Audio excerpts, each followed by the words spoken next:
السلام علیکم ورحمۃ اللہ دوستو، آج 1 جنوری 2026 میرات کا دن ہے۔ اس وقت کی بڑی اہم رپورٹیں لے کر آپ تمام حضرات کے بیچ حاضر ہوا ہوں۔ آپ سے درخواست ہے کہ اس ویڈیو کو مکمل دیکھیں اور اپنے تمام دوستو احباب کے پاس اس ویڈیو کو شیئر فرمائیں اور اس چینل کو سبسکرائب ضرور کر لیجئے گا۔ چلیے پہلی رپورٹ شروع کرتے ہیں۔ معروف تبلیغی عالم کا انتقال، وزیر اعلیٰ نے کی تعزیت۔ آندھرا پردیش کے نیلور سے تعلق رکھنے والے معروف عالم دین، سماجی رہنما حضرت مولانا مفتی عبدالوہاب صاحب قاسمی رشادی کا انتقال ہو گیا ہے۔ انا للہ و انا الیہ راجعون۔ ان کے انتقال کی خبر سے علمی و دینی حلقوں میں گہرے رنج و غم کی لہر دوڑ گئی۔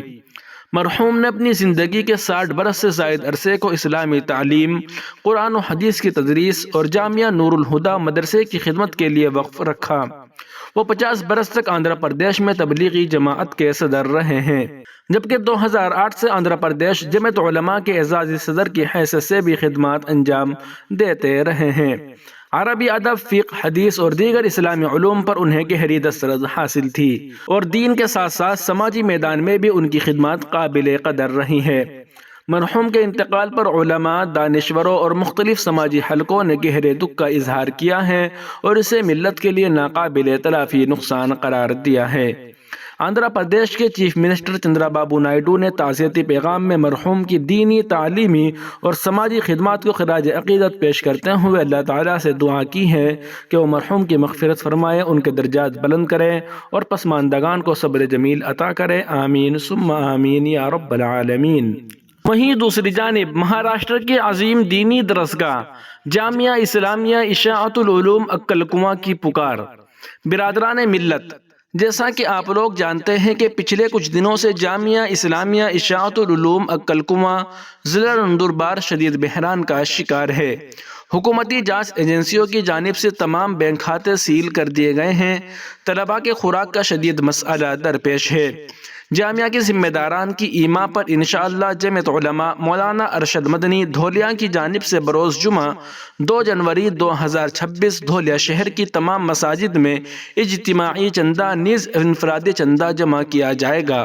مخیر حضرات سے تعاون کی پرزور درخواست ہے۔ نوٹ: دفتر جمعیت علماء مدرسہ سراج العلوم مولوی گنج دھولیہ میں انفرادی تعاون کے لیے تشریف لائے۔ جامعہ اشاعت العلوم عکل کنواں کی رسید بک موجود ہے۔ وقت صبح 11 بجے سے 1 بجے تک، رات بعد نماز عشاء۔ دوستو، یہ اعلان ہے حافظ حفظ الرحمان مولانا ابوالعاص صدر جمعیت علماء ضلع دھولیہ، مولانا ضیاء الرحمان قاسمی صدر شہر جمعیت علماء دھولیہ و اراکین جمعیت علماء مولانا ارشد مدنی دھولیہ۔ اس پیغام کو زیادہ سے زیادہ شیئر فرمائے تاکہ ملت کو جو عظیم نقصان پہنچ رہا ہے اس کا ازالہ ممکن ہو سکے۔ وہیں دوسری جانب مولانا یاسر ندیم الواجدی اور ڈاکٹر نواز دیوبندی کے درمیان علم، ادب اور نوجوان نسل کی سال تربیت پر گفتگو۔ نوجوانوں کو علم و حکمت کے ساتھ حالات کا مقابلہ کرنے کی ضرورت۔ نامور نوجوان عالم دین اور امریکہ کے شہر شکاگو میں قائم معروف ادارہ البرہان اکیڈمی کے ڈائریکٹر مفتی یاسر ندیم الواجدی اور عالمی شہرت یافتہ شاعر و ماہر تعلیم ڈاکٹر نواز دیوبندی کے درمیان آج یہاں عیدگاہ روڈ پر ایک اہم ملاقات ہوئی۔ اس موقع پر دونوں ممتاز شخصیات کے درمیان علمی، ادبی اور فکری موضوعات پر نہایت قیمتی گفتگو ہوئی، جبکہ نوجوان نسل کے روشن مستقبل اور ان کی سال تربیت پر خصوصی توجہ مرکوز رہی۔ ملاقات کے دوران ڈاکٹر نواز دیوبندی نے مولانا مفتی یاسر ندیم الواجدی کی علمی و دینی خدمات کی ستائش کرتے ہوئے کہا کہ ڈاکٹر یاسر ندیم اپنے علمی خانوادے کی روشن روایتوں کے حقیقی امین ہیں۔ انہوں نے کہا کہ مولانا مفتی یاسر ندیم کی سال تربیت، مضبوط علمی بنیاد اور دینی ماحول میں پرورش اس بات کی دلیل ہے کہ قوم کو ان سے بڑی امیدیں وابستہ ہیں۔ وہ عالمی سطح پر دیوبند کی علمی، فکری اور دینی شناخت کو نہایت خوش اسلوبی کے ساتھ پیش کر رہے ہیں۔ ڈاکٹر نواز دیوبندی نے مولانا مفتی یاسر ندیم الواجدی کی ستائش کرتے ہوئے انہیں اپنی دعاؤں سے نوازا ہے۔ اس موقع پر مولانا مفتی یاسر ندیم الواجدی نے کہا کہ ڈاکٹر نواز دیوبندی میرے والد محترم کے عزیز ترین دوستوں میں سے ہیں۔ موصوف کی ادبی و علمی خدمات کو سراہتے ہوئے انہوں نے کہا کہ ڈاکٹر نواز دیوبندی کا نام آج دنیا بھر میں علم و ادب کا معتبر حوالہ بن چکا ہے۔ انہوں نے بالخصوص ڈاکٹر نواز دیوبندی کی تعلیمی خدمات خدمات، خاص طور پر تعلیم نسواں کے میدان میں ان کی قدر کوششوں کو قابل تقلید قرار دیا اور کہا کہ یہ خدمات ایک مہذب اور باکردار معاشرے کی تشکیل میں نہایت اہم ہے۔ دونوں شخصیات نے اس بات پر اتفاق کیا کہ موجودہ دور میں نوجوانوں کی سائر تربیت وقت کی سب سے بڑی ضرورت ہے۔ انہوں نے کہا کہ مدارس اور اسکولوں کے ساتھ ساتھ ہر شعبے سے وابستہ بچوں اور نوجوانوں کو دینی ماحول فراہم کیا جانا چاہیے، گھروں میں دینی فضا قائم ہونی چاہیے اور ساتھ ہی عصری علوم کے ذریعے بدلتے حالات کا حکمت کے ساتھ مقابلہ کرنا چاہیے۔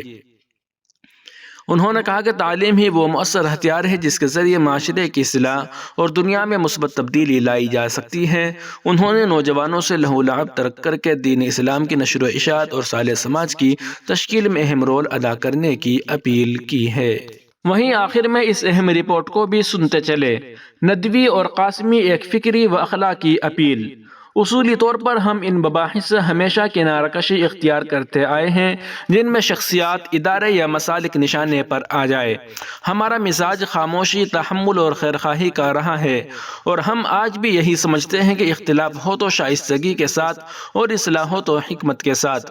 لیکن حالیہ دنوں میں جو حالات سامنے آئے ہیں اور بالخصوص حضرت محترم صاحب دامت برکاتہم کے تعلق سے جس طرح زبان، اسلوب اور طرز گفتگو اختیار کیا جا رہا ہے، اس نے ہمیں اس خاموشی پر نظر ثانی پر مجبور کر دیا ہے۔ یہ بات اب محض اختلاف رائے تک محدود نہیں رہی بلکہ ایک باقاعدہ طوفان بدتمیزی، بد کلامی اور تحقیر کی صورت اختیار کر چکی ہے۔ ایسے میں اگر ہم اب بھی خاموش تماشائی بنے رہیں، آنکھیں بند کر کے سب کچھ برداشت کرتے رہیں، تو یہ خاموشی اصلاح نہیں بلکہ اپنے اکابر، اپنے قافلے سالار اور علمی ورثے سے بے وفائی کہلائے گی۔ اس لیے چند باتیں خیرخواہی، درد دل اور ذمہ داری کے احساس کے ساتھ عرض کرنا ناگزیر محسوس ہوتا ہے۔ یہ امر نہایت افسوسناک ہے کہ دارالعلوم ندوۃ العلماء جیسے عظیم علمی ادارے کے بعض فضلاء جن سے علمی وقار، اخلاق، شائستگی اور فکری توازن کی توقع کی جاتی ہے، اپنا شب و روز اس فکر میں صرف کر رہے ہیں کہ فکر نانوتوی سے وابستہ افراد کو کس طرح بدگوئی، طعن و تشنیع اور تحقیر کا نشانہ بنایا جائے۔ یہ طرز عمل نہ ندوے کی مزاج کی نمائندگی کرتا ہے، نہ اس کے اکابر کے منہج کی اور نہ ہی اس عملی روایت کا جس پر یہ ادارہ قائم ہے۔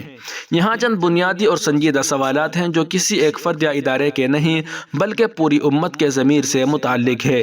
کیا ندوۃ العلماء میں داخلہ اسی مقصد کے لیے لیا جاتا ہے کہ یہاں سے فراغت کے بعد شائستگی، علم، وقار اور حسن اخلاق کو چھوڑ کر بدزبانی اور بدتمیزی کو شعار بنا لیا جائے؟ سلمان نقوی خمینی کو گمراہ قرار دینے کا موقف اگر دارالعلوم دیوبند کا ہے تو کیا اہل ندوہ اس کے نظریات کو درست سمجھتے ہیں؟ اگر نہیں تو پھر اس مسئلے کو بنیاد بنا کر حضرت محترم صاحب یا دیگر فضلائے دارالعلوم کے خلاف اس قدر تلخی اور بغض کیوں؟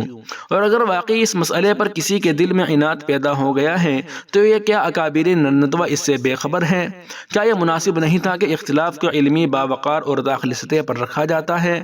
اور ایک بنیادی سوال یہ ہے کہ دارالعلوم ندوۃ العلماء ہو یا دارالعلوم دیوبند، کیا یہ عظیم ادارے کسی فرد، گروہ یا سوشل میڈیا کے دباؤ پر اپنے فتاوی اور علمی موقف طے کریں گے، یا ان کا معیار ہمیشہ کتاب و سنت، فہم اکابر اور علمی دیانت ہی رہے گا؟ یہ سارا طرز عمل دراصل ایک غیر محسوس احساس کمتری کی طرف سے اشارہ کرتا ہے جس کی نہ کوئی علمی بنیاد ہے اور نہ اخلاقی جواز۔ بدتمیزی، تمسخر اور تحقیر کے ذریعے نہ تو کوئی علمی برتری ثابت کی جا سکتی ہے اور نہ ہی کسی ادارے کا قد بلند ہوتا ہے، الٹا اس سے خود اسی ادارے کا وقار مجروح ہوتا ہے جس سے نسبت کا دعویٰ کیا جاتا ہے۔ یہ بات بھی پوری دیانت کے ساتھ کہنی چاہیے کہ اس طرز عمل کا تعلق تمام ندوی فضلاء سے نہیں، یہ چند افراد ہیں جن کا رویہ پورے ندوے کی نمائندگی نہیں کرتا۔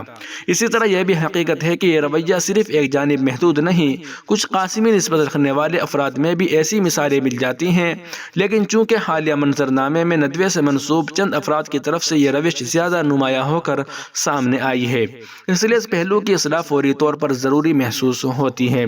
ہم تمام متعلقین سے نہایت ادب و احترام کے ساتھ گزارش کرتے ہیں کہ ان فضول، غیر تعمیری اور نقصان دہ مناقشات سے خود کو الگ رکھے، اپنے اکابر کی وصیتوں، نصیحتوں اور منہج کو مضبوطی سے تھامے اور اپنی صلاحیتوں کو امت کی تعمیر، علم کی خدمت اور دین کی اشاعت میں صرف کرے۔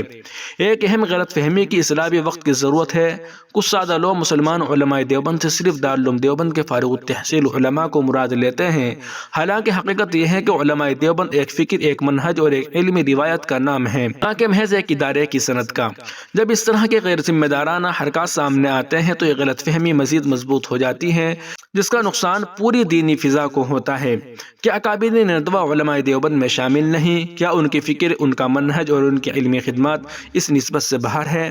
آخر میں ہم نہایت خوش دلی کے ساتھ حضرت مفتی شمائل ندوی صاحب اور مفتی یاسر ندیم الواجدی صاحب کے اس نہایت بصیرت افروز، جامع اور دردمند جملے کی تائید کرتے ہیں: اداروں کی عصیبت ختم ہونی چاہیے۔ واقعی جب تک ادارہ جاتی عصیبت ختم نہیں ہوگی، جب تک فکر کو ادارے پر اور اخلاق و اختلاف پر ترجیح نہیں دی جائے گی، تب تک امت کے زخم مندمل نہیں ہوں گے۔ آخر میں ہم بارگاہ رب العزت میں ہاتھ اٹھا کر دعا کرتے ہیں کہ اللہ تعالی ہمارے دلوں کو ایک دوسرے کی قدر، محبت اور احترام کے لیے کشادہ فرما دے، ہمیں اخلاص، حلم اور خشیت الہی سے معمور فرما دے، اور ہمیں اپنے اکابر کے نقش قدم پر چلنے کی توفیق عطا فرمائے، آمین یا رب العالمین۔ دوستو، اس طرح کی تمام تازہ ترین اپڈیٹ حاصل کرنے کے لیے بھی ویڈیو کے نیچے سبسکرائب والے آپشن پر کلک کر کے اس چینل کو سبسکرائب ضرور کر لیجئے گا۔